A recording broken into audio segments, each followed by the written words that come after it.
Week 8, these are my must starts, and if you want to win fantasy football, well, listen up because these players have beneficial matchups that will provide you a lot of fantasy points that are going to get you that dub. But before I get into it, welcome to the playlist. Thank you for kicking it. I am Jimmy Z, and this is Fantasy on Repeat. It might sound odd, but the names that I'm about to drop, but due to the bye-apocalypse, we have a lot of teams on bye. We have the Cardinals, the Lions, the Jags, the Raiders, the Rams, and the Seahawks. But that doesn't mean that you are doomed again. If you have any of these players here, I am happy for you. So go out there and dominate and get the dub. Now let's drop some knowledge. The first player I'm going to talk about is going to be in the QB position. This is going to be Bo Nix. And I get it. It is very cheap to bet against the Cowboys in fantasy football, but they are the league worst pass defense. And they allow the most fantasy points per game to quarterbacks.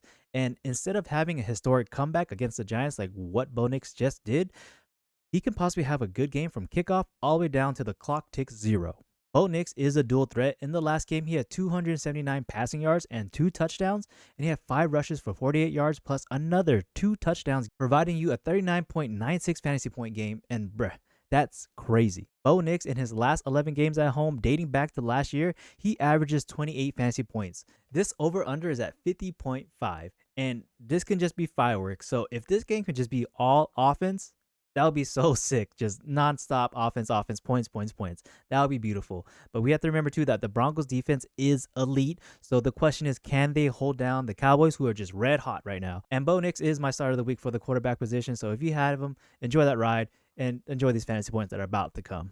Now going into the running back position, we're going to go with DeAndre Swift. The Bears are committed to the run. DeAndre Swift has gone back-to-back 100-yard games. In Week 6, he had 17 opportunities for 175 yards and 1 touchdown. Week 7, he had 20 opportunities for 138 yards and another touchdown, giving you 25.5 fantasy points and 20.8 fantasy points. He's just been on a tear right now, and he was my must-buy running back. And I did say the schedule was going to open up, and here we are. Now playing up against the Ravens, who allow the second most fantasy points per game to running backs, it's time for DeAndre Swift to just continue to eat. And injury notes for the Ravens, they are down key D linemen, and it's just going to weaken up that line even more. And currently the Bears are on a 4-game win streak. They're just going to continue to use DeAndre Swift as their offensive key weapon. No matter what the game script is going to be, whether it's positive or negative, they're going to utilize Swift all day, every day. He's going to get a lot of work. So just fire up D-Swifty. Now my second must-start running back is going to be Rachaad White. The Saints, they're a vulnerable run defense, and Bucky, he is still out. And the Saints, they allow high fantasy points to opposing running backs. I did just mention DeAndre Swift, who just ran all over them. What about Cam Scatterboo? He had 22 opportunities and 104 total yards. James Cook, 26 opportunities, 135 total yards, and 1 touchdown. Kenneth Walker, 17 opportunities, 50 yards. Not that great, but still 2 touchdowns. Now let's go back to Rachaad White. He is a dual threat. He did have a tough matchup against the Lions in Week 7. Now let's go flashback mode and go to Week 5. He had 18 opportunities for 71 yards and 2 touchdowns, giving you 23.1 fantasy points.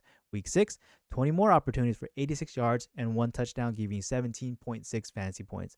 This offense as a whole struggled, as I mentioned, against the Lions in Week 7, and this is going to be a bounce back spot for the Bucs and Rachaad White. So get him in your lineup. Now I'm going to fill up the wide receiver position. I'm going to go with T. Higgins. He is a monster against man coverage. He's getting 2.24 yards per route run against man and only 0.66 against zone. And the Jets run man coverage the highest rate in the league. And even if Sauce Gardner plays, he's going to be covering Jamar Chase, so I doubt that he even does play. But regardless, it should be money because Joe Flacco is bringing life to this squad again. The Bengals are on the rise. With T. Higgins, he's getting more downfield connections as well, increased red zone targets. Since Week 6, he has seen 3 red zone targets and 2 deep shots. And that's just top tier touchdown upside. So now with Flacco passing the rock, Bengals are averaging 46 pass attempts a game. And now Higgins, he's just attached to a high volume passing offense. So that should provide ample opportunities to provide fantasy points for you. So lock him in your lineup. Going to the second wide receiver on my list, I'm going to go with Jordan Addison. And since returning from his suspension, he's been wide receiver 21, 19, and 12. He has a 22% target share, and he's leading the Vikings in red zone looks. He's got a 28% first read target share, and he has a solid floor in PPR formats. In the 3 games that he's played, 2 games he has went over 100 yards. He went 114 and 128. The Chargers right now are injury riddled, and the Vikings could take advantage. Jordan Addison, man, he's been popping off. Don't sleep on him. The next position I'm going to fill in is going to be the tight end position, and I'm going to go with Tyler Warren. So happy National Tight End Day. He is currently tight end 3 on the season. He was a my guy going into the season, and it's now time to give him his flowers. And he's had consecutive touchdowns in 3 games. He's a creative playmaker. He's versatile. He's a physical player. The Colts are lining him up as an inline tight end, the slot, H-back, even a fullback. He's just unpredictable and full of surprises. And this could be a game where the Colts are just going to blow out the Titans. So I feel like they're going to have fun with Tyler Warren. It's going to be a fun game to watch. And that's it. I wanted to put Tyler Warren in my must start for the tight end position today.